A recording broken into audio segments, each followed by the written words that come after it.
this week on Strong Arm Sports Podcast. Gunslinger mentality, right? When the blitz is coming in from both sides, you ain't got nowhere to go. Maybe you got like a Tom Brady, a Peyton Manning that was, you know what? I'll throw this ball away. I'll live to fight another down. You have guys like that, you don't win Super Bowl 47. You don't get the catch on David Tyree's head when you got guys like that. You break out of that set, you're gonna throw the ball away. We supposed to be the losers, but we winning though. They used to laugh at us, now we winning though. They used to tell me never in my lifetime. I guess they was. What's going on, folks? Welcome to a brand new exciting episode of Strong Arm Sports Podcast. I mean, we ain't much. We're just a really sport podcast in all the land. That's all. Bro. That's all. We back with a hot show today. We got a guest, but before I get into who he is, if this happens to be the first time you guys are watching or listening to the show, I'm normally one half of the show today, 1/3 of the show. I go by the name of K Spade the Prospect.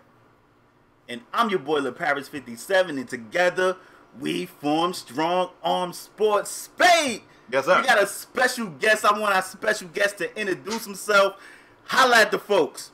Yo, it's your boy Stax Montana, dog. I'm out here with my boy LaParis. I got my boy Spade. And yeah, I'm about to school these boys. And Oh, something. Lord, I God. got a lot of schooling to do. Oh, Lord. I'm just saying, out of us three, I'm the last one that was in school. So I'm just saying. Okay, he came out and took a shot at our age, but he don't know, LaParis, that's wisdom. That's They right. can't teach you wisdom in the book, That's man. right. Life That's teach right. you that. Okay. All right. Hey, Spade, let me tell you how I want to start this show. First of all, we want to thank Stax for joining Strong Arm Sports. We want to thank him for being on this current episode. We was talking off camera, and Stax is already in his bag. He is in his bag. Nothing but facts come from me. Hey, I'm there's a reason why my name rhyme with facts. Okay, I'm just saying. I'm letting you know. I'm be laying them out here. I got a lot of stuff to say today. A lot Spade, of I stuff. want to start in the NBA, Spade. That's where I want to start. Y'all good with that? Yeah, let's get it, bro. Yeah. I want to start in the NBA. I want to talk about Spade. This might hit you close to home because Harden is your guy. He's your guy, and over the past 2 years, you've been feeling like James Harden has been robbed of MVP after MVP. And Twice. I got to get y'all opinion on this. We found out this week that Russell Westbrook was named MVP by his peers at the Players Voice Awards. I got to get you guys' thoughts on that. Spade, I don't want you to go first because I know you're going to be long-winded talking about how they robbed James Harden again. That's possible. Go ahead, though. So I want to start off with Stax. Stax, how do you feel about Westbrook being named MVP by his peers? Me personally, originally I had James Harden winning the MVP. Like I was, if it wasn't for Spade, I'd probably be like the leading voice for James Harden winning MVP. But once I sat back, and you also got to remember that the NBA isn't just about what people do on the court. It's also about the storylines. So when you think about the story Russ had and then the story James had, Russ's story fit the mold better than what James had this year. I mean, James, this is his first year running the point guard, led the league in assists and all types of stuff. But when you see Russell Westbrook got left all by himself, averaged a triple-double, the way he actually broke the record on the game winner, didn't miss it. I think he missed like the very last game of the season, so he played like 81 games that year. It's kind of hard not to give it to Russ, like once you sit back and realize everything that he actually did. And I think he led the league in scoring as well too. So I mean, it's not a surprise to me that they gave it to him, but James played well. He just picked the wrong year to play that good, dog, because Russ, he played amazing. Hey. Spade, you want to go? Yeah, man. I'm going to tell you this. As far as his peers saying that he's the MVP, that don't mean nothing to me. Because those same peers said that James Harden was the MVP a couple of years ago, and nobody gave a damn about that. They still gave the trophy to Steph Curry and let him march on down. So I don't really care about his peers. My only thing is this. I will agree with Stax to a certain extent. The story definitely is a big part of it because not just the NBA, but any sports, they like the narrative that people can follow along and attach themselves to. And I still feel like the story favors James Harden until Stax brought up the game winner. That big game winner, I remember that game. I remember watching that game and thinking to myself, oh, shit, that might have just did my boy in. Like, I thought I thought that might have killed him. I think if you take that one game out of it, I still favor James Harden's story. Everybody forgot about the fact that D'Antoni was the coach nobody wanted, and that's the only thing that bothered me about this season. Everybody was giving all this credit to D'Antoni. D'Antoni says, no, he wasn't. You can ask Stax, he's a Knicks fan. The Knicks ran him out of there. The Lakers ran him out of there. Nobody wanted D'Antoni. This was the prodigal son story for not only James Harden, but also D'Antoni. The Rockets, like everybody, the story was definitely in James Harden court until that big game winner in the record-breaking performance game. So, I mean, I'm okay with Russell Westbrook being the MVP. I said it once before. Honestly, I feel like James Harden, we tripping about like a couple of points a game, man. A couple of points and a couple of rebounds. But other than that, man, I'm all right with it. I'm all right with it, I guess. But what about James Harden's story was so interesting, though? Like, I got everything for you. Last season, Lord. the previous season, this guy right here was pretty much the joke. After having the MVP season that he should have won on, he came back and kind of had an off year. Hold on. You saying he should have won the MVP last year? No, the year before, was it 15? Oh, I think it was 2015. That unanimous MVP Stephen Curry year. No. 2015. Stax, let me tell you something. When Spade talking James Harden, we tell our sound guy, just cue the violins. You know what? I'm Cue the speaking facts, though. violins. 2015, the man should have won the MVP. Hands down. That's the year that these same peers said themselves James Harden should have won MVP. They gave it to Steph. Steph was a little cuddly guy. Anyway, wait, let me tell you what they were selling that year, Stax, and then I'm going to try to keep it brief. That year they were selling people. We can look at Steph Curry and we can see ourselves doing that because he's small. Steph like 6'4", 185. Y'all ain't 6'4", 185. And that ain't even small. AI was like 6 foot tall, 160. And nobody didn't. So get out of here with that. But anyway, he kind of had a disappointing year. AI won an MVP, Spade. Yeah, he won one. And people still didn't walk around and say, we can see ourselves in AI. I mean, people with cornrows and tattoos, they could identify, but everybody else couldn't identify. But this year they trying to say, everybody can identify with Steph. He's so small. Anyway, after the 2015 season, it's the story. Remember when Derrick Rose won the MVP? The story behind it is what. What was Derrick Rose's story, other than the fact that somebody had to help him spell MVP? What was his story? Oh my God! What was his story? Yo, listen, you got to remember earlier in that season how he had a press conference. He was talking about, like, why can't he be the best player in the league? Why can't he win the MVP? Later that year, he was snapping. He was beasting throughout the season. Go on and lead the Eastern Conference. Had the best record in the Eastern Conference. He also playing was dropping amazing. the New York Knicks off. He was dropping them off. But go ahead. These all right, we ain't fans listen, and dog. Knicks We not about to. We ain't about to Nick shame in here. Wait. I thought this was a comfortable environment, but it's really not. Let me give not. you this story, and then we can move forward. You got to hear my story. After the 2015 season, which a lot of people, not just myself, felt like should have been his MVP year, 16 was kind of a down year. You bring in a new coach. You fire the coach. You blame the coach. You bring in a brand new coach. You lose Dwight Howard. Nobody's really expecting this team to be that good. You bring in a coach who ran out of his last 2 jobs. He didn't leave because he had something better on the table. They told him to get his shit and bounce. And then they moved him to a position he had never played a year after he set the record for turnovers. People was telling me, including it, I got us on this show, on Twitter, I tweeted, I said, James Harden will average a double-double. And somebody on this show, not named LaParis, somebody else on this show, tweeted me back and said, Spade, legitimate point guards ain't even averaging a double-double. You wildin'. The man damn near averaged a triple-double. The story was perfect.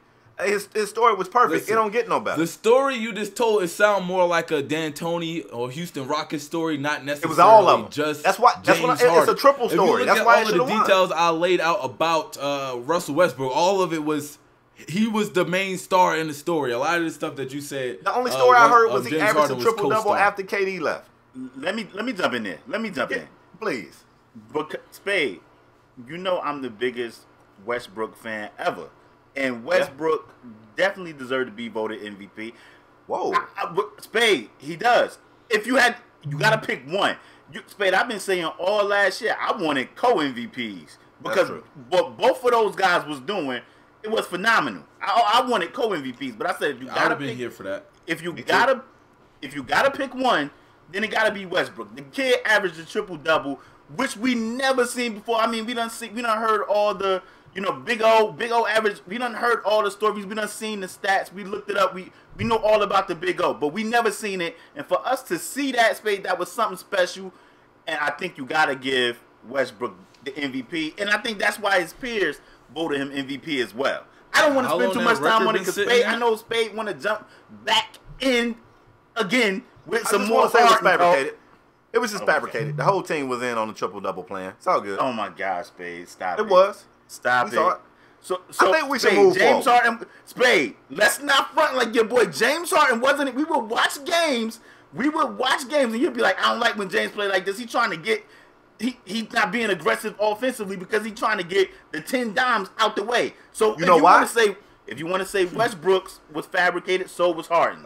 Yeah, but you know why? You know why? Because James knew he was about to get snubbed again. And he's like, oh, this is what they care about this year? Fabricated triple-doubles? Well, let me get a few of them. Oh, my God. My thing is this. You can't call it getting snubbed when the other guy, played the way Russ did. He just lost. I'll give y'all that. Let's move forward because what we're not going to do is discredit James Harden and the amazing season. I don't have a problem with James. I love James Harden, but your love affair for James Harden makes me have to combat that with just other facts. Other facts. I mean, I just recognize true talent when I see it, and I try to share that gift that I got with others. Let's move forward. This next topic is probably going to ruffle a few feathers as well. It is. I like to do that. I like to ruffle a few feathers. Penny Hardaway. Everybody knows Penny. If you don't, you need to freshen up your NBA knowledge. Penny Hardaway recently had some comments that kind of upset a few people. He was talking about the claw. Kawhi Leonard, the defensive just beast. Well, that's not even fair to say because he's a two-way player. The two-way beast for the San Antonio Spurs. Penny Hardaway said, and I quote, said Kawhi's a good player.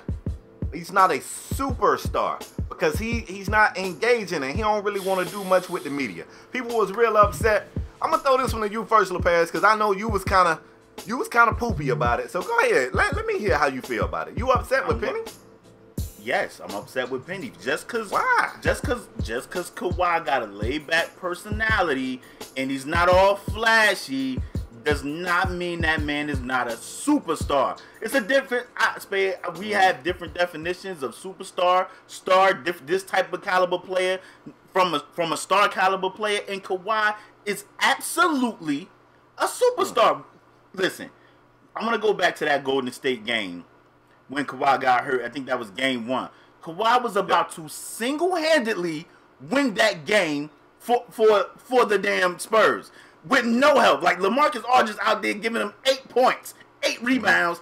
Kawhi was definitely about to single-handedly win that game by himself until old boy stuck his foot up under there and made him sprain his ankle all bad. But Kawhi, none of us on this show will argue Tim Duncan not being a superstar. Spurs, they like a certain type of player. Kawhi fits that mold. Just because he's not all in your face and doesn't give you the sound bites and he's a quiet guy doesn't mean on the court that man is not a superstar. I got a problem with Penny saying, and I love Penny. I love Penny. You got I got a problem with Penny. Everybody you say you love, they come after you say something negative about it. I got a problem with him saying that because what he's saying a superstar is more so bravado, and just because Kawhi doesn't have that superstar bravado, which I agree with, doesn't mean he's not a superstar. His play speaks for himself. Stack, speak some truth to my homie. Speak some truth. Listen, when I saw that, I instantly put out a tweet. Just to let everybody know that I lost all respect for Penny. I lost all respect for Penny when he said that. I'm like, what is he even talking about? Like, I don't me personally. I'm gonna say this. I understood what he meant by that. Thank you. But what are you talking about? Like, how is this man not a superstar? He's low key the second best player in the league. High key maybe the third. But I was at a loss for words. I had to make sure that I was reading it correctly. I read it like 3 times. I clicked the source to make sure the source was legit. And then when I found out that he actually said that, I'm like, bro, like Penny, bro, what are you talking about, dog? How is this man not a superstar? He clamps up LeBron every time they play. Yeah, but clamps you want me to tell you where you guys are wrong? Gets let buckets. me save y'all. He got a finals. He got a finals MVP. Go Spade. Yeah, Iguodala does too. Exactly. Wait, let me tell you guys where you're wrong. Y'all misinterpreted Penny. Penny's not saying he doesn't have a superstar skill set, and that's what I feel like y'all are reading into. He never questioned his skill set.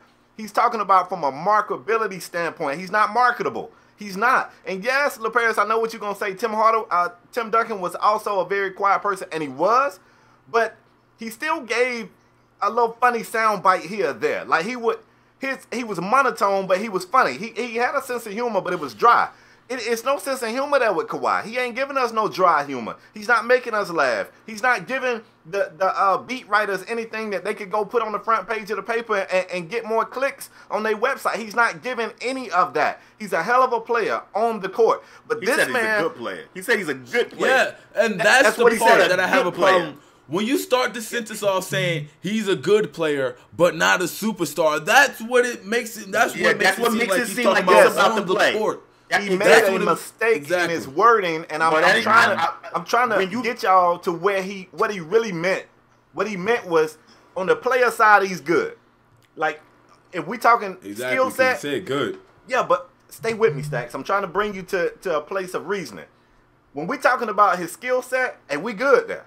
But when we talking about this superstar part, the being marketable, he's not good there. He didn't mean it. Y'all looking at good like, yeah, and you I can say go, you can can go say higher you than are that. misconstruing what he's saying too. No, if no, I I'm start not. off and be like, you no, know I'm not. what? This is what he means. Spade, listen, Spade. If I start off a sentence and I be like, yo, Spade is a hell of a 2K player, but he's not a superstar. You'll be like, yo, he trying to say I'm not one of the best 2K players. That's how you would take it.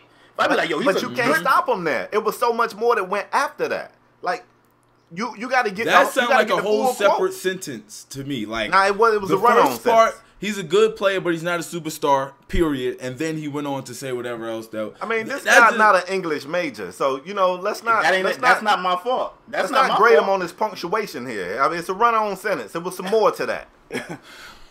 Listen, I got a problem. I got a problem with Penny. Listen, if Penny meant it your way, then his personality is not superstar-ish. But if Penny was talking about his play, then Penny is dead ass wrong. He's wrong. I mean, but and I know he can't be talking about his play. We've all seen him play. We all know he's a hell of a player. Why didn't? I got a problem with the word good. He's a good player. Exactly. It's a lot of good players. He's a good player. I got a problem with the word good. But not a superstar. Y'all wild. But not a superstar. I was like, oh my goodness, Penny. I mean, we are left to interpret what he said based off what he said.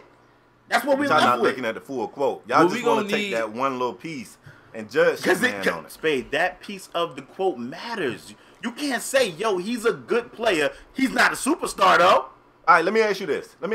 You look at somebody like T-Mac. T-Mac career was shortened because of injuries. He went into a career in TV. You look at Chauncey Billups. After his career was over, he went into a career in TV. Did Penny Hardaway go into a career in TV? No. Probably because he don't be saying things right. I know what he means. Y'all know what he means, He just be saying stupid stuff like he just said. That's the thing. Yo, Penny, we just need you to stay off the weed. I know what he says, Spade. It's not my job to stay Penny, off the try. weed, man. I know what you mean, Penny. We here, bro. Nah, stay off the weed, Penny. Let's move on. I want to talk to you guys about something that got Greece. Yeah, Greece. Got Greece perturbed. Greece is upset. They are accusing the Bucks and the NBA of a well-staged plan to keep the Greek Freak from playing in the European Championship. I want to get you guys' thoughts on that. Like, do y'all think the NBA and the Bucks are like, are they trying to keep the Greek Freak from going over there playing? Maybe because of injuries, because they expect big things from the Greek Freak. Maybe because he's more. Read them up. That too. Listen, go ahead. You can't put your product at jeopardy like that. Me personally, I don't know for sure if that's what they're doing, but if I was the Bucks, I would be trying to keep him away from playing there as well, because that's literally the best player that they had since Michael Redd, maybe. Like maybe I think he better than Mike. Yeah, probably we could probably go back to Ray Allen, man. That's the best. I saw this thing where he like led that team in every statistical category. Yeah. You don't want that guy going over there and getting injured, man. People get injured all types of crazy and all types of interesting ways. We seen what happened with Paul George when he was doing the. Listen, dog. But is it right though? If he had an obligation, to play with Greece. Is it right what they doing? If they doing what they are alleged at doing, is it right? I mean, if it's his obligation, then nah, it's not right. But like I said, I'm keeping them away from there too. You ain't about to go over there and get hurt. Greece, should Greece have a gripe? That is what Spade is asking, and I want. Oh yeah, I want to say no. What? Say no. What? No, Spade. I want to say no. Stax, I want to say no. That's that man career. Like, he coming over here to play, and I know you want to represent your country, and I get all that. We even heard Carmelo Anthony said if he don't never win a NBA ring, he got gold medals, and he feel accomplished. I get it. But that's that man career, and it's going to, I know you can play in the NBA till you 40 and all that, but your career could be cut short like that, and I think Greece need to pump their brakes. I'm sorry, our loyal listeners from Greece. I know y'all want your boy I know y'all want Greek Freak to go out there and play for you, but you cannot risk the Greek Freak career for a medal. I'm sorry. Hey, I agree with you there, but like I said, if it's an obligation and it's something that he has to do or supposed to do, then I would feel, if I'm Greece, I would feel some type of way that he's not doing it because of the NBA or the Bucks not allowing him. Now, like I said, I kind of get it from both sides, but I get it. If I'm the NBA, like I said, I'm definitely, because he's a big market tool for the NBA. They trying to get fans from Greece to watch the NBA, and he's that market tool. The Bucks, he keeping the lights on in Milwaukee right now, because if he wasn't there, my goodness, they shutting that whole joint down. It's a wrap in Milwaukee. They make the playoffs every year. Well, they started making the playoffs every year since he started playing really good. He had an amazing playoff series last year. Hey, listen, can't risk on it, the man. Bucks. Let me give you this. Bucks, you can't risk it. You can't. Let me give you this analogy right here. Oh Lord. Both of y'all dudes from Jersey, right? Stax went on the move. He no longer represents Jersey, but he still represents Jersey. Oh yeah, he reps Jersey. Wait. Let's not wait, you do? mix anything up. I didn't know. I'm actually gonna be there next week. Stax reps Jersey. Yeah. Okay, well, it works even better. Okay, it works even better. Let's do this. Stax goes on and continues to do great things, as he's already doing. If y'all don't know, y'all need to check out his YouTube channel. All links will be in the description. But if he continues to do great things and gets bigger and bigger and bigger, and his new home is just parading him around like, look what we got. People can't even say this man's name. I don't even know. Some people say Giannis. Some people say Giannis Antetokumpo. People can't even say it, so we call him the Greek Freak. Every time we refer to this guy, we give a shout out to Greek. Everybody making money off this dude, but Greece. Greece said, that's our product. Can we have this guy? Can we sell some tickets? Because he's going to be in the game. You think people going to see Greece play in this European Championship if this guy ain't on the court? Hell no. They want to sell some jerseys. They want to sell some tickets. So what happens is he gives them, yeah, I'll play. Cool. Then at the end of this season right here, Milwaukee reads them up 3 years. Big money. I'm talking big money. Now they like, hey, last thing we want is for you to go over there and get hurt carrying that team. That team going to lose anyway, even with you there. Greece know they going to lose with him there. But it's about these. And they want some greenbacks too. So, I mean, I definitely understand. I'm going to tell you what tipped off Greece. First of all, Greek Freak said he got an issue with his knee. Reason why he can't play. Greece said they done scoped the shit out the knee. Now, Greece said they done scoped the knee forward and backwards. And there ain't nothing wrong with the man's knee. They scoped his knee. His knee looks fine. They said it was... Time out. Go ahead. You seen Varsity Blues, Spade. You know them trainers and them owners and them people will say anything to get you on the court and field. They was about to inject that running back in Varsity Blues with a needle this damn big. saying you'll be all right. It's That's okay. a movie. Come in on, real life, You, people what you care think? about What these you athletes. think? You think it's What you think that inspiration came from? That's right. It definitely happened. You think Now, that back don't to your happen? point. They're going to be like, oh, the Greek Pull freak that out is their head. fine. Okay, That- we're gonna that- take Tell that him what more. he feel. Back to your point. Hold on. Back to your point about Greece not making any money. I'm pretty sure. Let's break it down like this. If a place, let's say Newark, New Jersey. Let's say Newark, New Jersey, right? They produce. Please, let's not say Newark. There's so many better places we could say. They Say produce. They produce an amazing basketball player, right? They produce that. Yeah. And he goes on to be really good. Right. Don't you think people now have their eye on Newark? Let's see what else can come up out of Newark. So don't you think people have their eye on Greece to see what other basketball players is coming up out of their spade? I I think feel you're like right. him But playing that eye here ain't making benefits them no money, Greece bro. more than. I feel like him playing here benefits Greece more than him The playing same over reason there. why the No. Greek freak little brother is in the NBA right now. Or that was in the eye NBA. ain't making them no money though. Yep. But if every once in a while that kid from Newark goes back and plays in some pickup games in Newark, all of Newark gonna come out. I mean, what the hell else is popping in Newark? Nothing. You know what I'm saying? So all of Newark gonna come out. They gonna support. They gonna buy tickets. They gonna buy merch. And I feel like that's all that Greece is asking for. They not doing no mess like, we want him brought home right now. He can't play. Like they just want to borrow him. They just want to So borrow we that support stuff. money grabs now. I mean, hey, I'm not supporting it. I'm saying I understand it, bro. No, I Spade, you understand. sound like you holding up your picket sign. I tell you saying what. we want Greek. I tell you what, let New Jersey have a big gaming tournament right now. And they hit up Stax and say, Stax, we want you to host this joint. You Jersey's on. We want you to come back and host this joint. And Stax say, cool. And at the last minute, his new hometown said, nah, forget all that. We don't need you going back. And then he called and said, oh, something came up. My gaming finger, I sprung my gaming thumb. New Jersey's going to be like, man, that's lame as hell. Let that do. So I'm just saying, whereas I definitely understand protecting your investment, I kind of feel sorry for Greece a little bit, man. I feel a little sorry for him, man. Ain't nobody going to tune in now. It's the Who name tuning of the in? game. That's It's dirty. business. That's dirty. You business. gotta protect your investment, man. Period. There you go. You said Period. it. It's the Period. business, man. Let's move on. Okay. All right, Let's well, move on. you guys would be thrilled to know we don't have a whole lot of NFL news in this show. And this is crazy because this is the NFL season, but ain't nothing popping, really. But it is one thing that kind of caught my eye, and I hate to get this dude a shout out. Everybody on this show know this guy, and we all know he is crazy. But the man might have been right. He's wrong like 99% of the time. But 2 or 3 years ago, Moonlight Swami told me Blake Bortles was the worst quarterback in the NFL. And I said, Swami, get out of here. Well, the worst starting quarterback. I said, get out of here. Well, fast forward time, man. Blake Bortles is under the microscope. In case you guys don't know, recently they had their wide receiver, Allen Robinson, mic'd up during like a camp.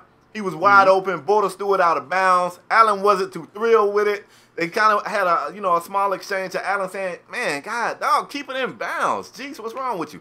So he just had a preseason game, and Bortles looked tough, man. And me and LaParis have said on this show a lot. We'll continue to say, the person who never played sports and you just watch it on TV, you guys really don't understand just how big and how important confidence is. And it looks like Blake Bortles has lost all of his confidence. The easy routine throws, they ain't so easy and routine anymore. And after the game, head coach Doug Marrons said they indeed have a quarterback competition brewing in Jacksonville. And whoever helps the team best is going to get the job between him and Chad Henne, who's been around the league for a few years. LaParis, first of all, did this news catch you off guard? And who do you think is going to win that job, bro? Who going to win it? Well, it didn't shock me. Blake, it was reported in Cant last week, Spade, that Blake Bortles threw 5 interceptions in a practice. That's a good In a defense. practice. Blake Bortles is Oh, notoriously man. known for throwing crucial interceptions in crucial times of the games and throwing interceptions in the early phases of the game, putting Jacksonville in the hole. You know, Blake Bortles will have these touchdowns, and they always late game In garbage touchdowns, time, when it don't matter. touchdowns, and that makes people look at Blake Bortles and be like, oh, he had an eye game if he could get the interception, but it'd be his fault that puts Jacksonville in the hole. Does it shock me? Absolutely not. And I'm going to tell you, Chad Henne has a legitimate shot at winning that job, which is crazy. Chad Henne, notoriously known as a journeyman in the NFL, but I mean, he has a legitimate shot to win that job, especially when the wide receivers and the other skill position players are looking at Blake Bortles like, damn, Like, keep it in bounds. Like, if you lose the trust of your teammates, ain't like the teammates still rallying around Blake. They are frustrated with Blake Bortles as their quarterback, and I don't see this ending well for Blake Bortles at all. It's not going to end well. Stax, what you thinking, bro? I just want to go back to the point you made about him losing. I'm surprised he just now lost the confidence. This man been trash since been trash. And then the quarterback competition they got going on over there. This springs the question for me: where's Kaepernick when all of this is going on? Because you either gonna have trash starting, or you're gonna have garbage starting. That's what it's like choosing between Chad Henne and Blake Bortles right now. It's either you're gonna start trash or you're gonna start garbage. Which one? So like I said, I'm not surprised. I'm not surprised that his teammates ain't rocking with him, because I ain't even a fan of the Jags. And I feel their pain just by all of the stuff that they got going on over there, man. The defense, like you did say, Spade, is amazing. Yeah. But, bro, you throwing 5 picks in practice, dog. Like, come on, bro. Yeah. Like what's going on, dog? Like, what is going on? We don't know the circumstances in which you threw the 5 picks in, but, dog, like, there should be no reason why you ever throw 5 interceptions at practice. Ever. Against your own team. And then another thing I just want to say is, if Chad Henne don't win this job, what does that say about him? Because at this point, I feel like Blake Bortles already lost it. Like, all of this stuff coming out, and then right after the game, the coach saying that, I feel like it's already just, they took the job away from him. So if Chad Henne doesn't somehow come out with this job, what did that say about him? Because if he listen, it's just all bad. Somebody get Kaepernick's number and make sure they hit him up, because Jacksonville definitely needed services, man. Spade, before you go, we think Cap would be a good fit down there? Yeah, I honestly do. He got those 2 big receivers, Allen Hurns. You got Allen Robinson. I know they lost Julius Thomas, but I mean, you also got the defense is pretty good. They try. I actually think. I hate to say this, but I think any NFL start, I'm not going to say any, because there's definitely some better teams than the Jaguars, but I think about 50% of the NFL quarterbacks that's got a starting job, I think they will probably trade their job in for that Jacksonville job. I think they're not in a super, super tough division. They got some young pieces. Some people play for teams that won't get them help. Look at Cam. They won't get him help. They said the Jags are trying, bro. They trying like hell. They putting a lot of pieces around them. I kind of want to strong arm a question in for you, LePaz. Go ahead. Do you put any of this blame on Yeldon? Because I don't know if you remember, but when they drafted T.J. Yeldon, the whole idea was if they got a solidified running attack, it was going to keep the defense honest, and it was going to open up some passing lanes for Bortles. And T.J. didn't never really get going. Now they trying again. They come back with Fournette. Fournette talking about the NFL going to be easy. This game looks slow to him. I mean, he getting the hell knocked out of him. He getting the hell knocked out of himself. I can't blame it on Yeldon, because you already know how I feel about Alabama backs. Like, Alabama back. And people always tell me, Derrick Henry, Mark Ingram. To me, none of those guys are. I mean, not yet. Derrick Henry's still very young in his career. But none of these guys, in my opinion, has ever set the league on fire. You could look at Eddie Lacy. Eddie Lacy lost his job to a wide receiver moving the running back. Come on. Well, Eddie Lacy lost his job to them Krispy Kremes, because he had his job. Wow. He just couldn't push away from the buffet table. I'm just saying, I don't think I could blame. I can't blame Yeldon, because he had Alabama back. I don't expect too much from those guys anyway. Now, if they show me something, like people always say Sean Alexander, a broke clock. Yeah. Like, people always tell me Sean, but I don't expect much from an Alabama running back. That's just how I feel about Alabama backs. But I'm more so when the team lose the confidence in a guy, the coach gotta make the decision whether they believe in Henne at all. If they don't believe in Bortles, it can't be Bortles. It can't be him. It can't. And like you said, Spade, the Jacksonville Jaguars should be going after it. Like you said, that division, you look at the Texans, they have a quarterback controversy. You look at the Colts in that division, I mean, I love Andrew Luck, but that defense, that running game, that offensive line, that O-line, you look at that, I mean, seasons. Right. You look at that division, and that division, aside from the Texans defense, you can probably win that division 8, 9, and 7. So the Jacksonville Jaguars should really be trying to go. 9-7. They really should be trying to go get it.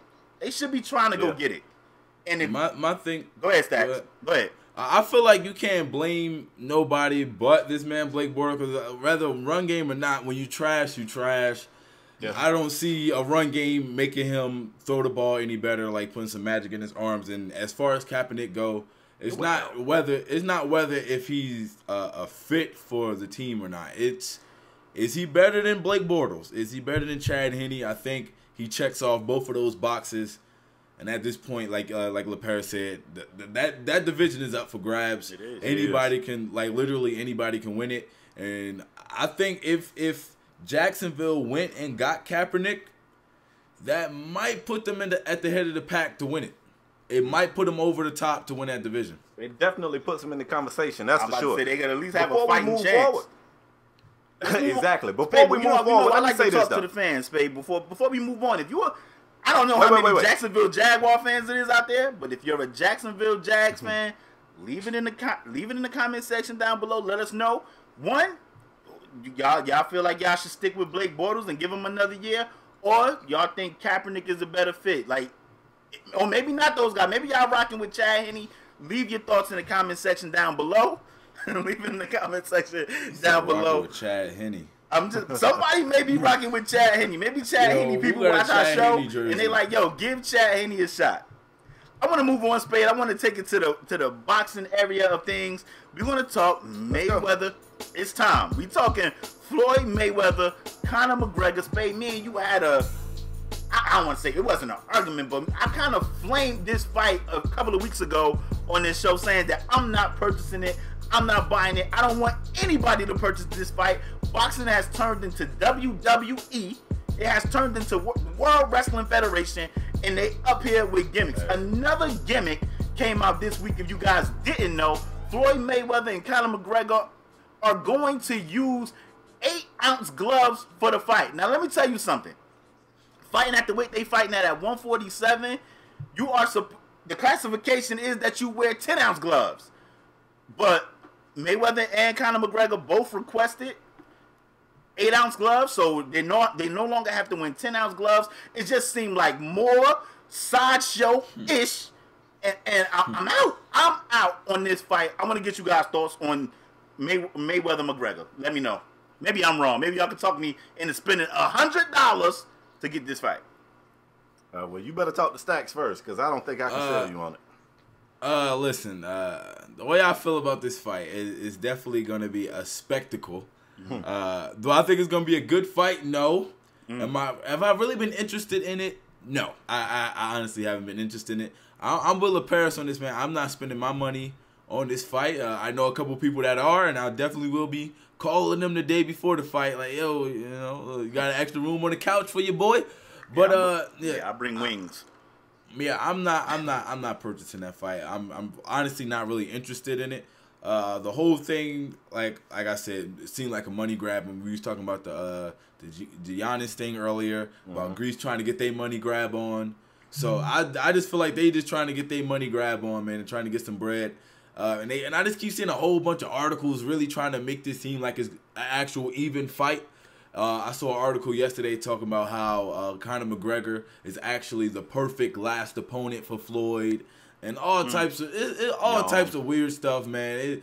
This whole fight it's just been crazy, and like everything building up to it does seem WWE-esque. Like everything that's going on, especially those press conferences they had traveling. Like how you have a traveling press.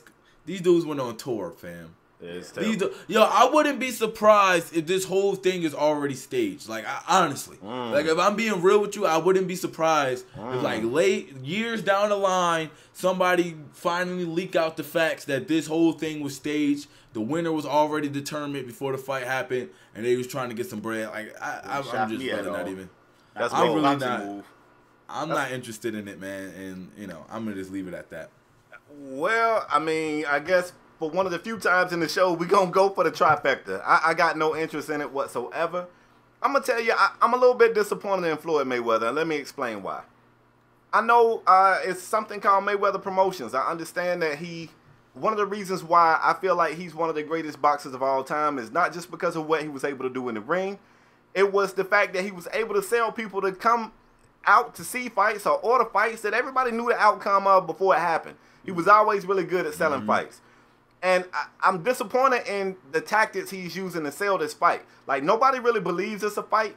People keep saying, well, we give Conor a puncher's chance. Well, you give anybody a puncher's chance, you throwing your damn fist around. It's a exactly. fight. Anybody gets a puncher's chance. That's not what the odds are betted on, a bet on any of that.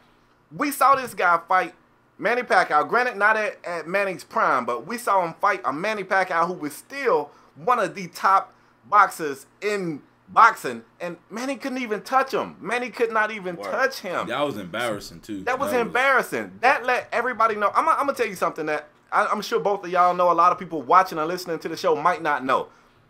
I'm gonna jump out on the limb and say 40% of the pay-per-view sold for a Mayweather fight is Mayweather fans.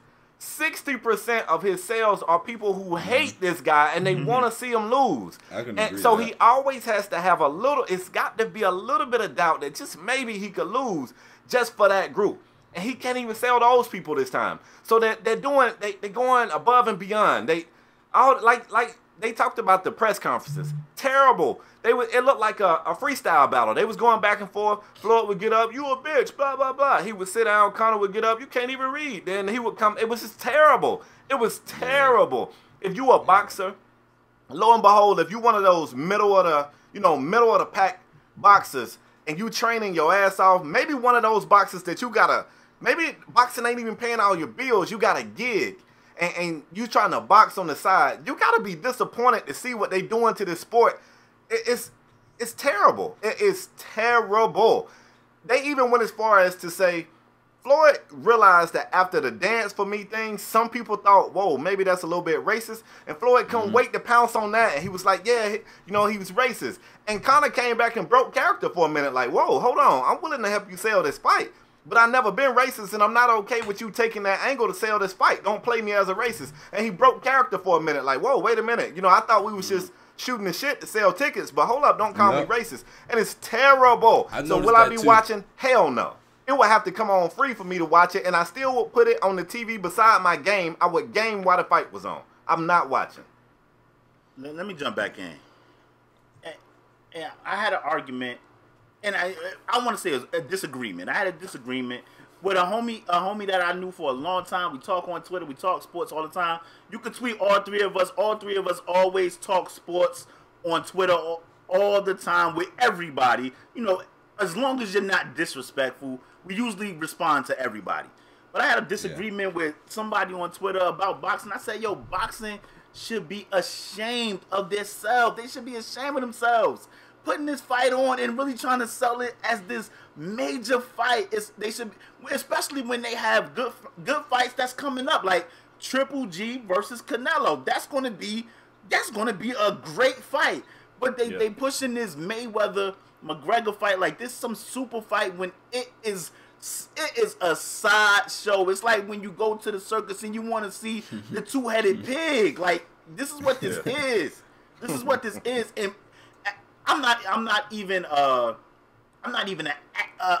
big avid boxing fan like that. Football is my favorite sport, but I like boxing. To me, for boxing to be putting this on, it shows where boxing is at. It shows that boxing is definitely down. Aside from like a handful of fighters, and when I mean a handful, I mean 5. Aside from a handful of fighters, nobody's checking for boxing. That's why they gotta put on this spectacle, because nobody's checking. It is disappointing because who don't want to win ever. Max Kellerman said, I told you this off camera before. Max Kellerman said you can have a group of guys over here playing basketball. You can have a group of guys on this corner having a fight. You know where the crowd at the fight. Who don't want to see a fight? Who don't want to see a fight? And I don't want to see this fight. I don't want to see this fight. The thing is, how I feel why boxing is being so supportive of this fight is because at this point they're desperate. They need it. They are literally desperate for viewers, for fans. UFC have went into that market and just devoured that entire market. Absolutely right. Boxing is like now an afterthought. When you think about fighting, you automatically think about the UFC. That's true. You don't even think about boxing. So now they have the UFC's, I'll say the UFC's biggest star and Conor McGregor taking part in their sport. They got to promote it. They got to go super big on it because they can't sit by and just let this happen without trying to bring some extra eyes to boxing. Like I said, I don't blame the sport of boxing being behind it because, like I said, at this point they're desperate. They need it. But yeah, wait. Y'all blame Greece for wanting to get some money from the Greek freak. But you don't blame the boxing association for this circumstances. Shit? Yeah, this is different circumstances, Fade, because I think what's happening here is boxing is really trying to get UFC purchases. Like, they're trying to get, man, it's a UFC fight, like pay-per-view fight every week. And those people that are avid UFC watchers, they purchase those pay-per-view fights. But Spade, my question is, do you think the UFC fans will cross over to boxing to purchase this MMA fight? Do you think that's what's going to happen? Because I don't. No, because Conor got some fans, and Conor got some fans that believe he's going to win this fight. But those of us that know Floyd, matter of fact, let me say this, and I know I'm rambling. We know Floyd for his defense, and part of his defense is retreating. He's really good at it, and he knows that that's a concern of people. So he's already saying, you know what? I'm not gonna be able to be defensive this fight. I gotta bring the fight to Conor. And everybody's like, what? Like, you've been running your whole career. You want to bring it to Conor? He's like, yeah, I feel bad about letting those fans down in the Manny Pacquiao fight, so I gotta bring it to Conor. You think that man gonna bring it to Conor? Hell no. He's saying that because he wants you to tune in. Once you tune in, he don't give a damn if he jump out them ropes. You ain't getting no refund. So he gonna say whatever he's got to say to get you to tune in. One other thing, and then I'll be quiet. When Floyd won his last fight, which I believe was against Berto, and it tied him for the best record in boxing, and he retired. And I told my homeboy, I said, no way. Floyd walks away tied in the history books. No way. It has to be another fight out there. He's got to take another fight to get his name in the history books as numero uno. Why in the hell would you want to be in the books tied? I'm disappointed that he's gonna get his name in that books by fighting a guy who's not a boxer. And I can't believe that so many people is okay with it. It is some fights out there. I don't want to see him fight Manny again. We saw how that went. It's some fights out there that Floyd could take that would be more entertaining and would be more risky for him than this fight. And he's okay with this. Is worse than when Brett Favre gave the sack to Strahan to put him, like, don't. I agree. This is giving him the sack, bro, and I'm not there for it. And it's $100? And it's $100 pay-per-view. Hell no. Hell no. I'm out. That's why I said I wouldn't be surprised.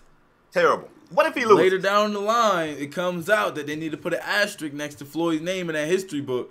They find out they need to put the asterisk by it now for him even taking the fight. But what if, now you guys are speculating this thing could be fixed. I don't think it would have to be fixed. We talking Conor McGregor here, who's not a boxer. What if the fix is in, this just came to me. What if the fix is in for Conor to somehow or another win, and then it's a big rematch, which will make everybody, people who ain't fooling with this one, they fooling with that rematch. What if Conor wins and it's a big rematch? Do you count that as a victory for Floyd as a businessman more, or do you count it for an L as Floyd the fighter more? It's more of an L for me. Me too. It's definitely an L, and I think me too. I think Floyd is too prideful to be like, I'm about to be 49-1 to Conor McGregor for money. No way. And if I want to think that too, bro. Let me just say this, and then I'm done. We can move on. If that happens and Floyd Mayweather take a dive to Conor McGregor, and I lose all respect for Floyd boxing wise. All respect. All respect. I'm there too. All respect. respect. Again. Woo! All right, man. Let's move on. If we done talking about the sport formerly known as boxing, let's get into what I'm really going to destroy you guys at. And I'm talking about our top fives. If you're new to this show, let me explain what we're about to do. As we lead into the NFL season, we also do it for the NBA. As we lead into these seasons, we break down our top fives at each position before the season kicks off. We don't base these off of stats alone. We take into consideration stats, what we see when we watch these guys play, and what we believe. We got to be a little bit prophetic, because somebody can have a big year, and maybe you feel like, maybe that was luck. Maybe you don't feel like they're going to duplicate that type of season again. So we kind of taking all three of these elements, and we giving you guys our top fives going into the new NFL season. We got some good positions, y'all. We got middle linebacker. There's some great middle backers out there. We got defensive ends. We got defensive tackles. And we're going to be doing this with a guest. So this is how we're going to do it. I'm going to throw LaParis, number 5 of his middle backer. Then Stax is going to give you his number 5. I'm going to give you my 5 and then my 4. And then we're going to keep it going like that. LaParis, you're on the hot seat, bro. Middle backers. Now, you're a football guy. You're supposed to be the football expert on this show. We judging you, bro. If this list ain't fire, we losing all respect for you. Who you got at 5, bro? Before we start, I'm gonna leave them in suspense. Before we start, can I strong arm a topic in here real quick? And I don't even want us to respond. I don't even want me and you to respond. Stax, can you tell our loyal listeners what you were saying about Eli Manning, please? Mm-hmm. Thank you. I've been waiting all show for this, actually. I got a few things to say. First of all, there's only one current quarterback in the NFL with more rings than my man Eli Manning. There's one that's tied. Ben Roethlisberger got 2. Also, if you want to talk about clutchest plays in Super Bowl history, I think you would have to say his 2 plays in 2 Super Bowls are at least top 5 of all time. One of them might be number 1. You know what I'm saying? The first Super Bowl, let's break that throwdown. Everybody likes to talk about the catch. But you also gotta factor in the fact that my man Eli Manning broke out of like an 11-man sack. He walked about it. Listen, the way this man broke about that sack, everybody thought it was over. I thought the Super Bowl was over for my Giants. I sat there on the couch like a sad kid. I was sad. It was a tear about to roll down my eye. It actually made it halfway down my cheek. Until I seen him bust out of that sack, and I promise you, the tear rolled right back into my eye. Yo, listen, everybody was back there. I saw a coach back there too, right? So the tear rolled right back up my eye when I seen him break up out that sack, and he launched that ball, threw it dot perfectly to my man David Tyree's helmet. He knew that was the only way that he knew that's the only way that ball was going to be caught. If it wasn't to the helmet, then it was gonna be incomplete. He knew. Oh my God. He knew, and that ultimately led to us winning against the undefeated. Hold on, am I saying this right? Undefeated New England Patriots at the time. I remember the headlines on the newspaper. I was walking to school. You know, I stopped at the corner store. You know, for my daily snacks before school, and I saw the newspaper and it said, what was it? 18 wins. 1 giant loss.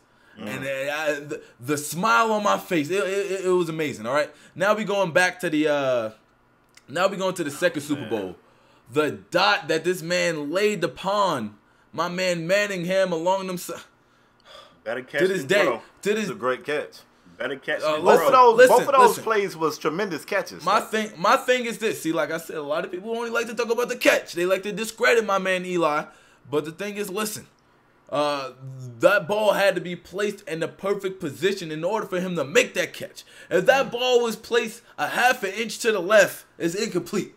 It's out of bounds or something. Listen, I'm telling you, that ball had to be put in the perfect position. Now, it was a time at the Manning household with my man Eli for Thanksgiving. He come through with both of his rings and sit them both on the table. He even give one to Dad. You know what I'm saying? They still have a ring left over. His brother, he kind of got like a pity ring. Peyton, he was slacking for a second. You seen Eli's face when he actually won the Super Bowl. He wasn't too happy. Everybody was celebrating except for him. He was like, oh man, I can't stunt on him no more. But yeah, for a while he was able to stunt on somebody that's known to some people as the greatest quarterback. I say greatest regular season quarterback of all time. And then another comparison. One more thing I gotta say. Another comparison. Somebody I always compare. It gets a lot better. So a person that I always compare my man Eli to is the great Brett Favre. I compare him to Brett Favre. Hey, listen, I'm gonna say this one thing. One thing is for sure, he definitely got more rings than Brett Favre. I'm gonna just lay that. I'm gonna just lay that out there first. He got more rings than Brett Favre. So Brett Favre should be honored that I'm doing this right now. So and the thing I compared him to is the gunslinger mentality, right? When the blitz is coming in from both sides, you ain't got nowhere to go. Maybe you got like a Tom Brady, a Peyton Manning that would, you know what? I'll throw this ball away. I'll live to fight another down. You got guys like Brett Favre. You got guys like Eli Manning that would take. See, this is the thing. When you have guys like that, you don't win Super Bowl. 47. You don't get the catch on David Tyree's head when you got guys like that. You break out of that set, you're gonna throw the ball away. You know what I'm saying? You don't win that Super Bowl. So you need that type of mentality to be like, you know what? I could throw this ball away, but I see my guy Odell over there. He in double coverage, but I think he can make this grab. Let me launch it up there to him. And hey, you know what I'm saying? Launch it up there to him. If he go ahead and catch it, hey, it was an amazing catch. You win the Super Bowl. If he don't, hey, you tried it. You know what I'm saying? You tried it. Everybody. But the thing is about Eli, right? And the biggest moments when he had those opportunities, the biggest moments where that exact situation happened, what did he do? He tried it. He succeeded. He won 2 Super Bowls, 2 Super Bowl MVPs, and you can't take those away from him. My man Eli Manning, one of the greatest of all time. That was a great story. You can't spell elite without Eli. All I want to say is it's another quarterback that plays the same way.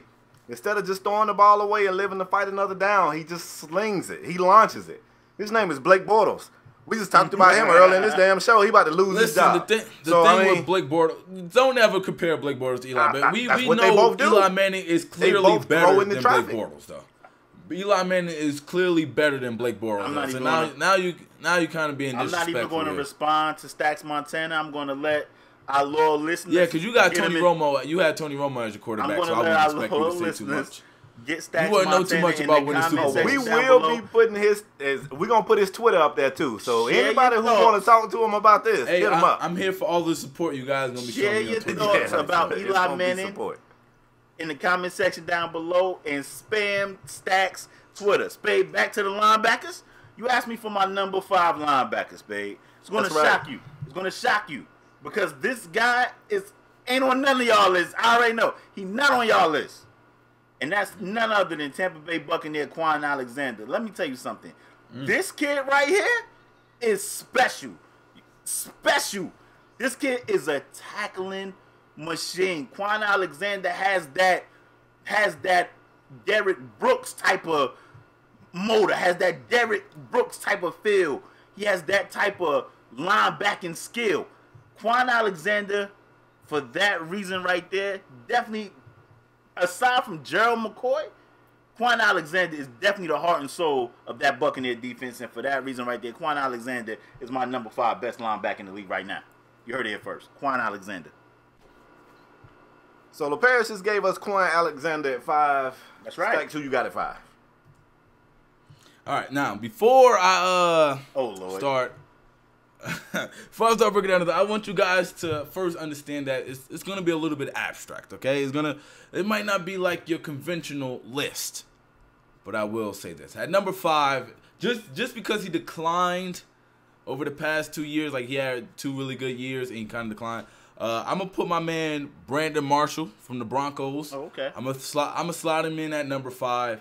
This past season, it wasn't looking too good for my man. Hey, that defense is amazing though, but I'm gonna slide my man Brandon Marshall up in there, linebacker extraordinaire, and I'm gonna slide it over to Spade. Spade, what you got, dog? Okay, I mean I'll buy that at 5. They got such a talented defense that sometimes people get overlooked. I'll give you that, I guess. I'm so sick of LaParrish telling me who he know I'm not going to have on my list. At number 5, I got Quan Alexander. For all of the same reasons that this man just said. I mean, shocked. I don't know why he think I look at football and I don't see what he see. Because you ain't really looking. You be looking at the cheerleaders. You be looking at what kind of food they serving in the crowd. We're going to do a top 5 cheerleader list, too. But high key, I think Quan kind of nice. I think he nice. He nice. Got him on the list.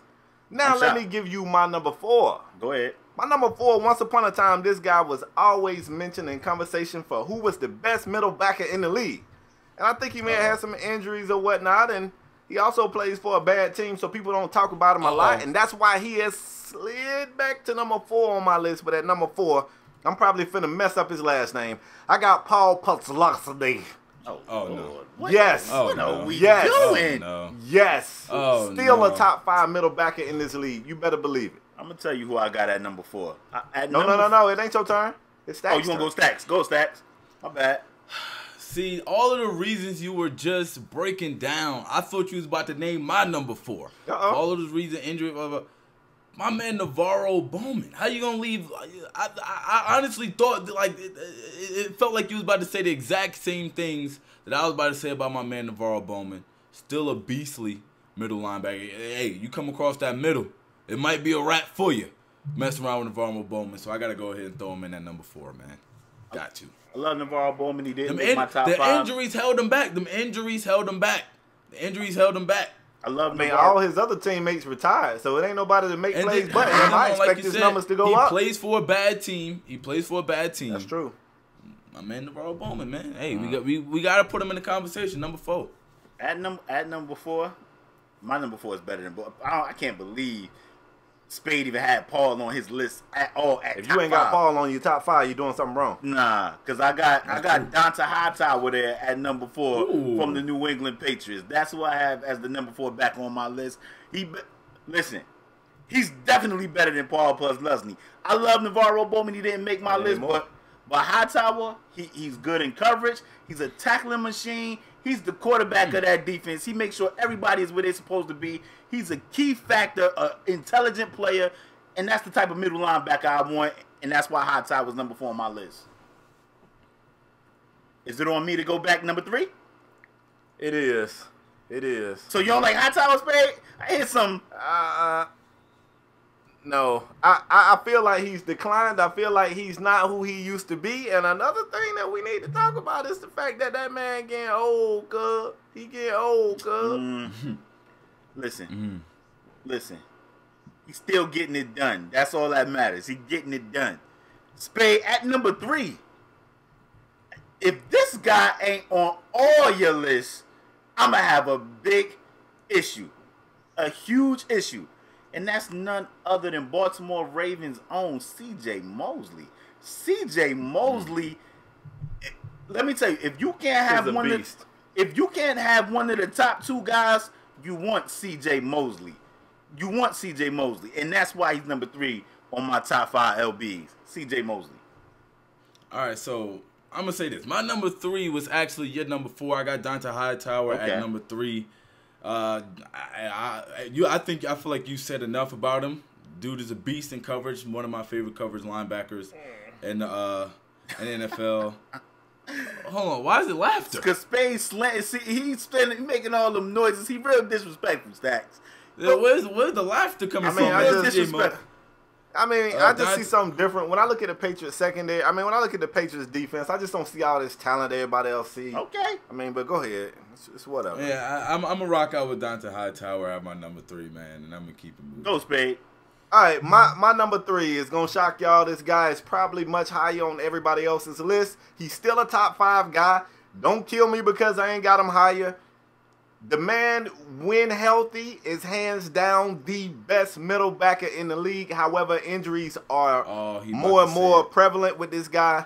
And even more important than just having injuries, he having bouts with concussions. And that's a big question mark for me. So I moved him back to 3 this year. Talking about Luke Kuechly. If you ain't got Luke on your list, man, go ahead and exit out the show right now. If you on the show and Luke ain't in your top 5, I don't even want you to finish the show. Oh, I got to go at 2. Let me give you my number 2. This guy right here don't get the credit he deserves, y'all. And y'all know me. I'm like Mike Ross on Suits. I'm all about fighting for people who don't get the credit they deserve just because he played for a team that ain't a main market team. Well, maybe they are now since they in L.A.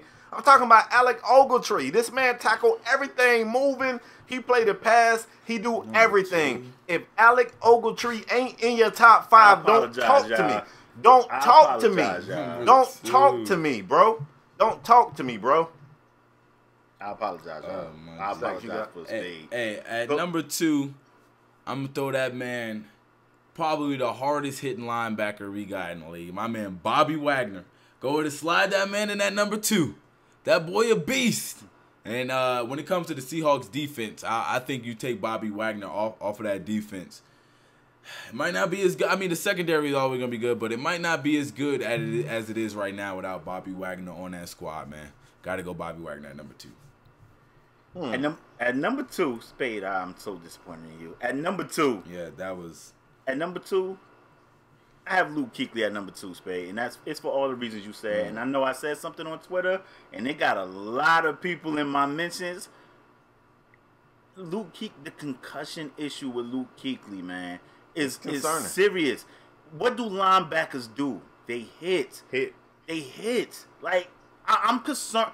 Luke Kuechly is hands down the best backer in the league. But if you're not concerned that Luke Kuechly ain't giving you a full, I'm concerned Luke Kuechly, we will never see Luke Kuechly give us. I hope I'm wrong. Let me say that. I hope I'm wrong. But I'm concerned that we will never get a full 16 from Luke Kuechly again. Even after last season, I was saying in the offseason, the Panthers should probably move Luke Kuechly. And I know people was like, oh my gosh, what, Luke Kuechly?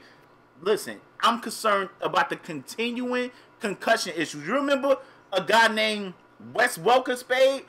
Amazing wide receiver. He had concussion issues. The wide receiver from the Colts, I think his name was Austin Collie. Went across the middle. He was a solid wide receiver. Had concussion issues. It's hard for you. And they were wide receivers. They don't hit as much as Luke Kuechly. I'm concerned about the concussion issues with Luke Kuechly. I hope I'm wrong, but for that reason, he dropped from 1 last year on my list to number 2. He's still a beast when he's on the field, but for the injury issues, he's number 2 on my list. Swinging on back around. My number 1 linebacker on my list this year is none other than OG Bobby Wagner. Bobby Wagner, if you can't have Luke Kuechly, you want Bobby Wagner. Bobby Wagner gets it done in all phases of the game. Let me tell you something that's crazy that a lot of people didn't know. I don't know if it happened last year, but do you know that Bobby Wagner used to play special teams? Like, he was a starting linebacker as well as a special team player for the Seahawks. So not only do we get it done on defense, the boy will go down there on special teams and light everybody up over there too. And for that reason, OG Bobby Wagner, the best linebacker in the league, he's number 1 on my list. Go Stax. At this point, I'm pretty sure everybody know who my number 1 is. I gotta go with Luke Kuechly. I understand all of the injury issues everybody's saying, but like y'all said, when he on the field, he is hands down undisputed the best linebacker in the league. True. The dude is a beast. I gotta throw it to him, and I get what you guys are saying about the injuries and stuff like that, especially the concussions. Them concussions is nothing to play about, man. Yeah. Like seriously, especially when you banging and hitting that many times in a game. And like you said, we might not ever see a full 16 from Luke Kuechly.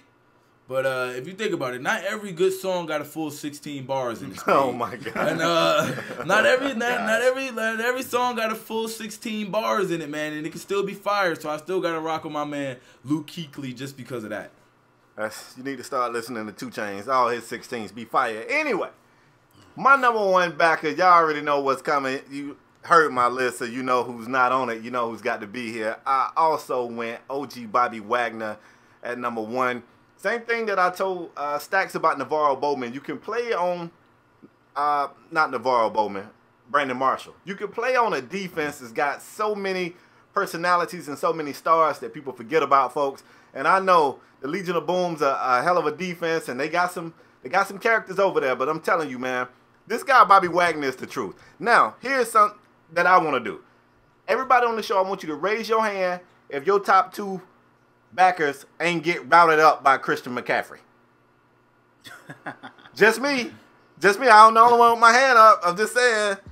Those are our top 5 backers. We definitely want to hear from y'all. Put yours in the comment section if you there. You can tweet us. You can email us. Whatever. I'm interested in hearing if y'all disrespected Alec Ogletree like these 2 guys did. I just want to know. I'm going to tell you where I want to go next, babe. You want to go? I want to go to the defensive tackle position next because I don't think Stax know anything about the defensive line at all. But I want to start with the defense. I mean, my team only had one of the greatest defensive lines of all time. But yeah, we can keep it going. I don't think Stax know anything about the defensive line, and I damn sure don't think he know anything about the defensive tackle position. So that's why I want to start Spade. Give me your number 5 defensive tackle in the league. Okay. I mean, I can do that for you. At number 5, now look, I feel like I need to say this. It was so many names in that 5 to 8 range that I fought over. Last year, I had this guy much higher on my list.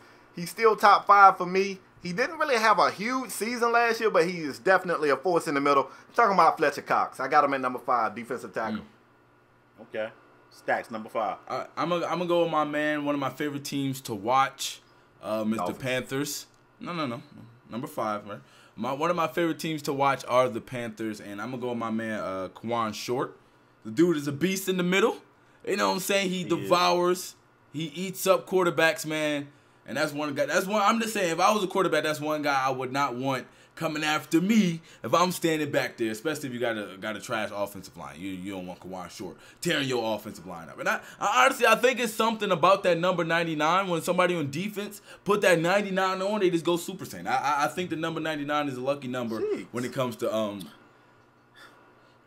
football, man. Let's keep it moving, though. That's my number 5, man. I'm gonna tell you what. I'm shocked that Stax know who the hell Kawhi Short is. Because at number 5, I'm going to tell you, I was fighting between Fletcher Cox and Kawhi Short. And Kawhi Short trumped Fletcher Cox. Fletcher Cox definitely get honorable mention. He didn't make my top 5 this year. But I'm definitely going Kawhi Short at number 5 on my defensive tackle list. Let me go number 4, though. Number 4, I think this guy should be on everybody's list. And that's none other than Geno Atkins. Geno Atkins has been, aside from when he had that injury with the Bengals, he's been one of the most consistent players on that defense for a long time. Geno Atkins is still getting it done, even in his later years of his career. Geno Atkins, number 4 on my list. Stax, go. For number 4, your boy got, you might say I'm a little biased here. Of course. I mean, it's not like I'm a Giants fan or anything, but I am gonna rock out with my boy Damon Harrison. Dude is a beast. I feel like last year he didn't have the best season, just because we do have other beasts on on our defensive line. But I do feel like he's projected. I'm going off projections here, like you said. We're not just based it off stats. We're going off projections as well. So I feel like this year he's definitely gonna show his worth in that Giants defensive line. My man, Damon Harrison. Of course, I got to throw him in at number 4. There we go. Okay. Well, my list is probably going to catch you off guard. Uh-oh. At 4, I got a guy who's never been on my list. I never had him on there to this year. And I feel like I can't deny him any longer, man. I got Leonard Williams at 4. Not mad Big at fella. What you say? I said I'm not mad at him. I like Leonard Williams. I thought you said hold that L. I was going to say, wait, what? No. I don't know if he's top 5 as of yet, but if you're projecting a big year this season, I can see why you add him on. I mean, he's more so in that 6 to 10 range for me, but I'm not mad at Leonard Williams. Go ahead, give me your next one. Oh, all right. So my next one, once again, probably ain't going to be popular. What is this? This is 3, right? Number 3. Yeah. I got Big Linval Joseph, man. Let's go. Let's go. This big fella right here. Look, everybody talk about the Vikings. Hold on. Everybody talk about the Vikings defense and how good the Vikings defense is. And even though they got a trash-ass quarterback, they still was able to perform. And everybody give that credit to 2 people. They give it to Anthony Barr, and they give it to, I'm having a brain fart, the safety. Harrison Smith.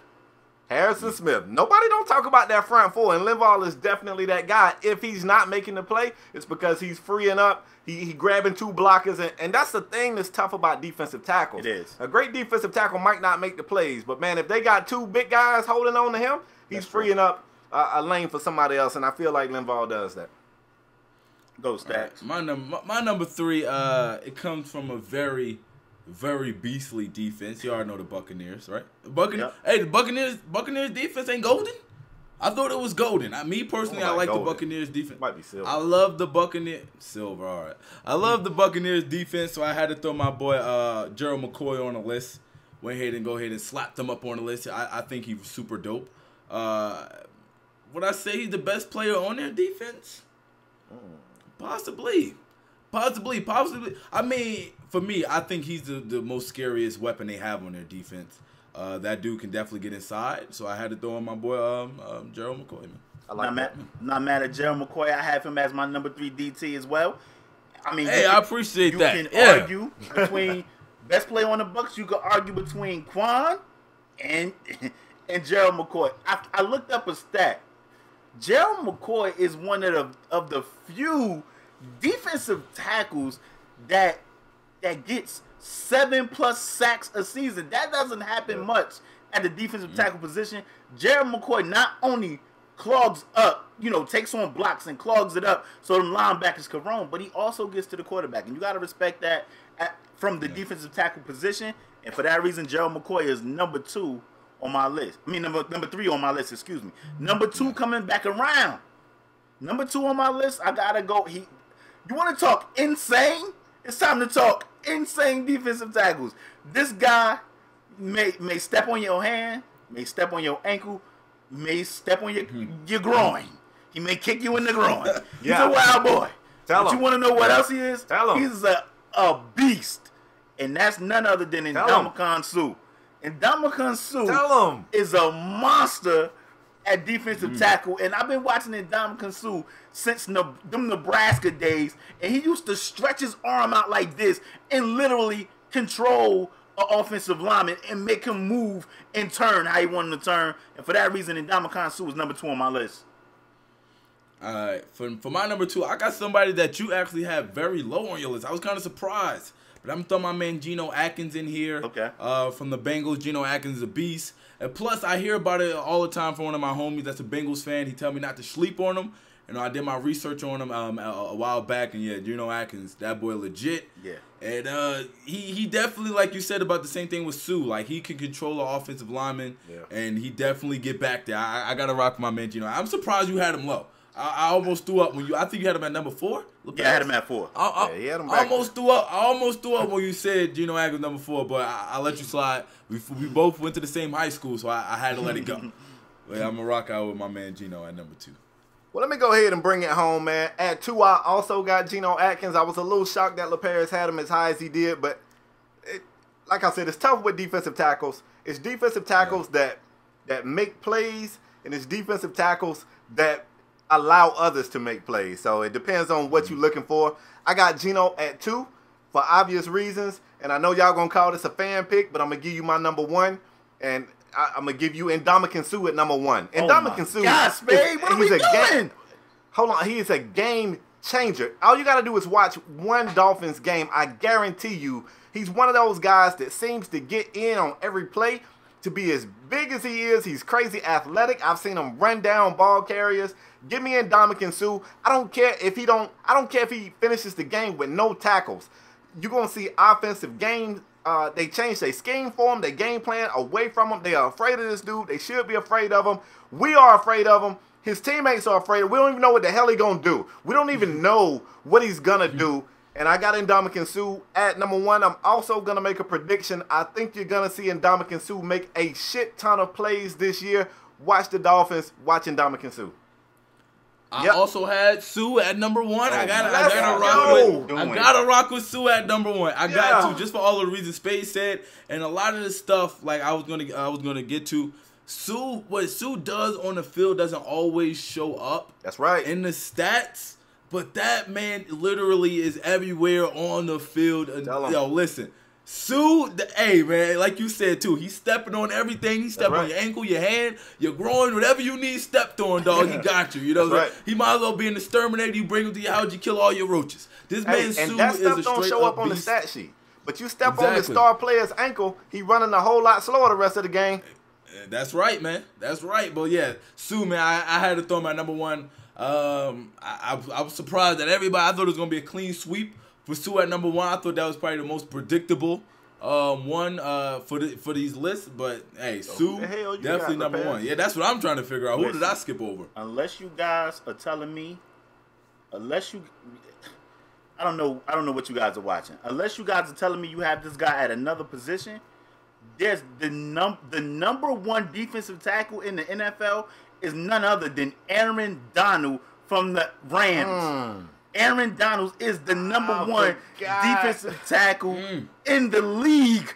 I don't know what I love Ndamukong Suh, but he's not. Aaron Donald is the most dominating, and for him, he is. If he had the size that Ndamukong Suh had, it would be scary. Like, he's a squatty guy. I think they list him maybe at 6 feet or 6'1". I think the kid is more 5'11", maybe 5'10". He straight up gets it done. If you want a defense, Spade, you know how high I've been on Aaron Donald. I was telling Spade when Aaron Donald was in college, yo, you need to check out this defensive lineman. That's true. And Spade was, Spade don't respect the D-line, the O-line, he don't care. But I was like, yo, you need to check out Aaron Donald. This dude reminds me of Ndamukong Suh college-wise. He's a younger Suh. That's what I told him. Ndamukong, Aaron Donald is the most dominating defensive tackle since maybe Warren Sapp. Like, he's scary. I don't know how you guys, unless you guys got him at defensive end, because there's some speculation that Aaron Donald may play defensive end. Maybe. But I still got him at defensive tackle.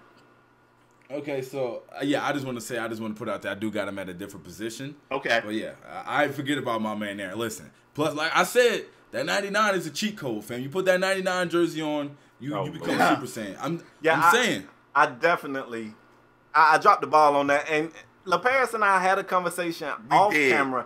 Said, look, some sites are listing Donald at end because they going to a 4-3 this year. No, a 3-4. They're going to a 3-4 this year. And do you want to do him at end? You want to put him at end, or you want to put him at tackle? And I said tackle, but in my mind, I kind of slipped up. But definitely, on the fly, I could go ahead and tell you I got Aaron Donald as the number one defensive tackle. To me, he is a younger Ndamukong Suh. But you would just slide my list, just throw him at 1 and slide everybody back.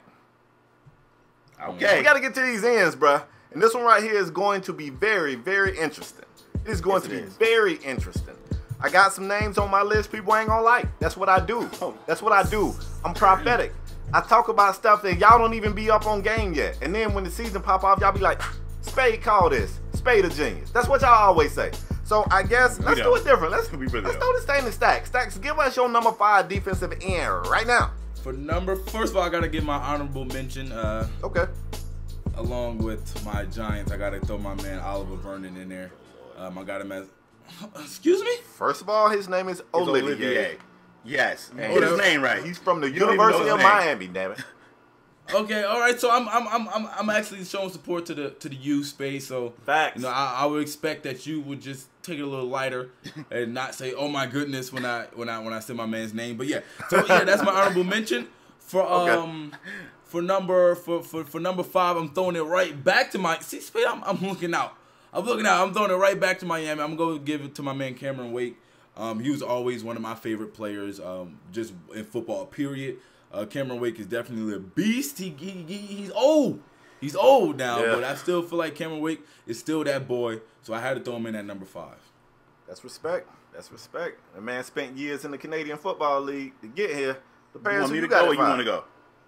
I want you to go. Okay. I'm going to go to a place that is not known for defense, and that's New Orleans. We're going down to New Orleans, and I'm going to give you none other than Cameron Jordan. He's the lone bright spot of that defense, and that's why he's number 5 on my list. That's a real good one.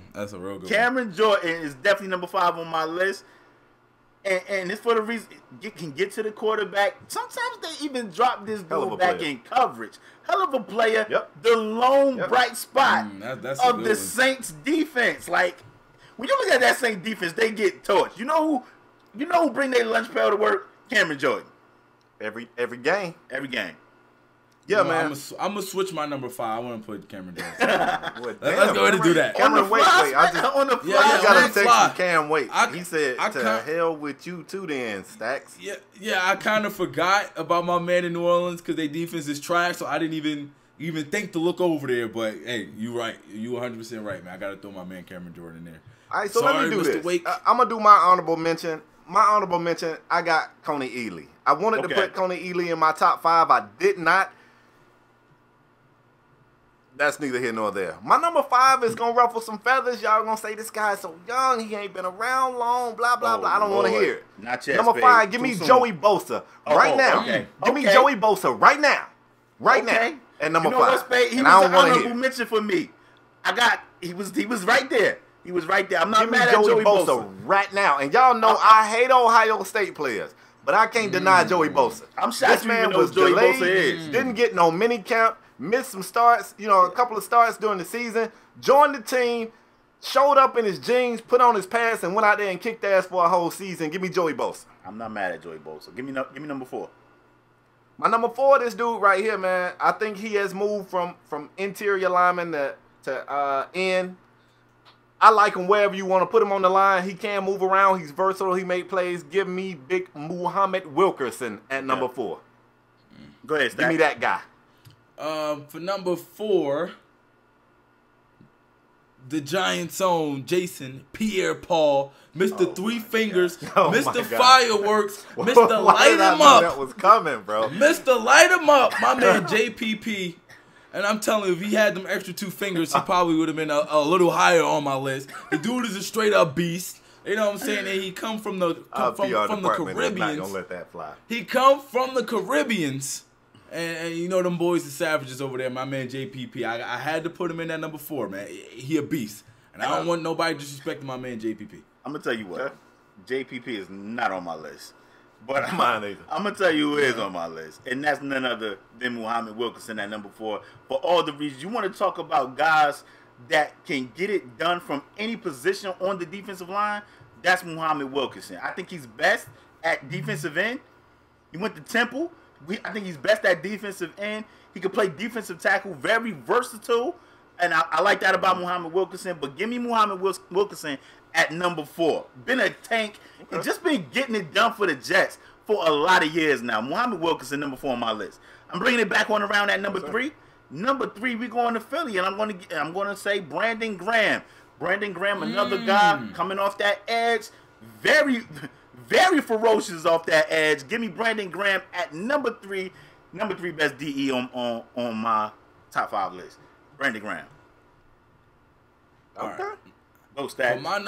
For my number 3, and I put this guy originally. I think I had this guy at number 5, but I put this guy at number 3 because of all of the criterias that we had to think about before making this list. Okay. But my number 3, I got my man Joey Bosa. Okay. I feel like this dude, this upcoming season, I feel like he is going to destroy the NFL. I think this dude is going to straight up beast it through the NFL. And it's another thing that I said earlier. When you put that number 99 on. Oh, my God. When you put it on, Spade, am I lying? Am I lying? I think they When just you be put picking that that number because 99 they're already good. When you put that 99 on, it just turns you into somebody else. Joey Bosa, like I said, the projection that I got for this guy is like through the roof. And I think even next year, he might even be higher on the list. Joey Bosa, man, I got to throw him in at number 3. Wow. All right, let me give you my number 3. I'm going to give you the same spiel that Paris gave you for Cameron Jordan. This guy right here, his defense ain't that great. Once upon a time, his team was known for defense, but not as of late. Matter of fact, if I'm not mistaken, I think they gave up numerous 200-yard rushing games last season. You got to be thinking, Spade, how the hell can you find a bright spot in that defense? Man, there's a kid out there he don't get talked about a lot, man. I'm talking about Kyle Williams. I got Kyle at number 3. I like this guy. He is, to me, the only consistent thing in the Buffalo defense. Give me Kyle Williams at 3. Now let's get to 2. Y'all ready for 2? I'm ready. Yep. I ain't even going to hype it.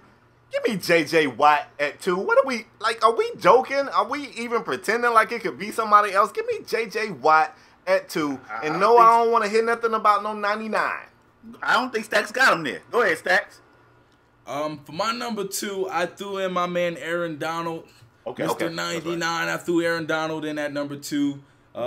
We already discussed how good this man is, so I ain't got to waste no more time on it. Thanks. Aaron Donald, number 2. Let's keep it moving. At number 2, I have J.J. Watt. I mean, it's only it's J.J. Watt. Like I'm saying, I know people are gonna be like, well, he had an injury last year too, but I'm expecting J.J. Watt to return to form and have another big year. Give me J.J. Watt at number 2. Swinging it back around, number 1. My number 1 defensive end this year, and maybe for the years coming, is none other than Khalil Mack. Khalil Mack is amazing. Khalil Mack is amazing. I don't think I need to even go into it. Khalil Mack coming off that edge.